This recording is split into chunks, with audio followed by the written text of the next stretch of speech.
ધોળકા વિધાનસભાનું આજે 3 વાગ્યા સુધીમાં ફોર્મ પાછા ખેંચવાની અને ચકાસણી અને રિઝલ્ટ આપવાનો સમય હતો. ત્યાર પછી વોર્ડ 9 ટોટલ ધોળકા નગરપાલિકાના વોર્ડ છે, એમાંથી 36માંથી 11 કાઉન્સિલરો બિનહરીફ થયા છે, જે અમારા આખા ધોળકા વિધાનસભા નગરપાલિકામાં આવતા તમામ જ્ઞાતિજનો, સમાજ બધાના સાથ અને સહકારથી અમે આ બધાને બિનહરીફ કરવામાં અમે સફળ રહ્યા છીએ.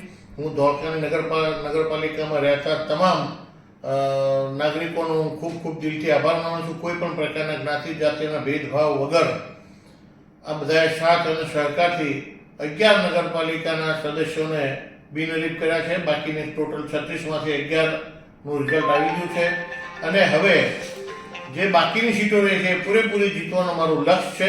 અમે પૂરા દિલથી કાર્યકર્તાઓના વિશ્વાસ, કાર્યકરોની મહેનત, ભારતીય જનતા પાર્ટીના આગેવાનોની મહેનત અને તમામ સમાજના સાથે લઈને અમે જીતવાના લક્ષ્ય સાથે આગળ વધી રહ્યા છીએ. તાલુકા પંચાયતની 22 સીટમાંથી એક તાલુકા પંચાયતની સીટ બદરકા એ પણ બિનહરીફ થઈ છે, જે હું એમને પણ અભિનંદન આપું છું અને બાકીના 11 ચૂંટાયેલાઓને પણ ખૂબ અભિનંદન આપું છું. ગુજરાતમાં ભારતીય જનતા પાર્ટીની ભૂપેન્દ્રભાઈ પટેલની સરકાર અને કેન્દ્રમાં નરેન્દ્રભાઈ મોદી સાહેબની સરકાર, અમિતભાઈ શાહ સાહેબ, નાયબ મુખ્યમંત્રી હર્ષભાઈ સંઘવી, આ બધાની પ્રેરણાથી આવા પરિણામો લેવામાં અમે બધા સફળ રહ્યા છીએ. અને આદરણીય ભૂપેન્દ્રસિંહ ચુડાસમા પણ અવારનવાર અમને પોતે પણ અમને ગાઈડ કરતા રહે છે કે તમે આ રીતે કામગીરી કરો, એ પણ આપણે સફળ થઈએ. તો એમણે પણ જે છેલ્લા 46 વર્ષથી સામાજિક સમરસતાનું જે 14મી એપ્રિલ એટલે કે ગઈકાલે એમણે 46મું વર્ષ હતું અને સામાજિક સમરસતા એમણે મુસ્લિમો સાથે પણ સામાજિક સમરસતા રાખી છે અને તમામ સમાજ સાથે રાખી અને જે કર્યું છે એનું પરિણામ અત્યારે ધીમે ધીમે મળતું હોય એવું લાગે છે.